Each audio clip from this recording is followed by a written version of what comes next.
समस्त को नमस्कार मु दुष्मंत हाथी AWPL फाइटर आउ एक नुआ वीडियो आपण मानक हार्दिक हार्दिक स्वागत जनाऊँ। दोस्तों आज आम जाना कार्डियोडॉग जड़ीबूटी बाबद तो कार्डियोडॉग जड़ीबूटी आमर बेनिफिट कौन आमर उपकारिता कौन जोटा कि कौन कौन उपादान मिसी तैयारी हेची आ व्यवहार प्रणाली तो निहात भाव में आम जदि कहबा कार्डियोडॉग एत सुंदर जबरदस्त तो जहाँ फल बहुत सारा रिजल्ट आसी अच्छी बहुत जबरदस्त प्रोडक्ट आम समस्ते चाहिए यूज करिपरिबा आउ वीडियो टी शेष जाए निहाती भाव देखो आम चैनल रे नुआ आसी चैनल को सब्सक्राइब करंतु पाखरे थिबा बेल आइकन को दबांतु जहाँ फल समस्त वीडियो नोटिफिकेशन आपणक पाखरे सर्वप्रथमे पहुंचीबो।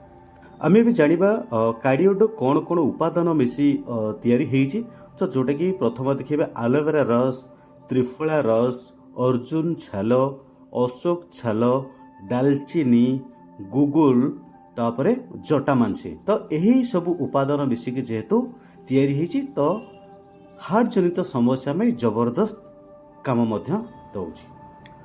एबे जानिबा एहार उपकारिता हार्ट ब्लॉकेज हो हार्ट इन्फेक्शन हार्ट होल हो तो ये सब भल करिवारे सहाय्य करे रक्त प्रवाह वृद्धि करिवारे सहाय्य करे एवं उच्च रक्तचाप को नियंत्रण करे कोलेस्ट्रॉल नियंत्रण को ह्रास करिवारे सहाय्य करे रक्तचाप नियंत्रण करिवारे मध्य सहाय्य करे एथिरे प्रदाह विरोधी गुण मध्य अछि। एबे जानिबा किपरि व्यवहार करिबा पूर्वर बोतल को भल भाव हलै नियंतु वयस्कों दिन को 2 थर किंबा निर्देशकों अनुसार 15 ml रु 20 ml नहीं पारिबे तो खाद्य खाइबार 30 मिनिट परे।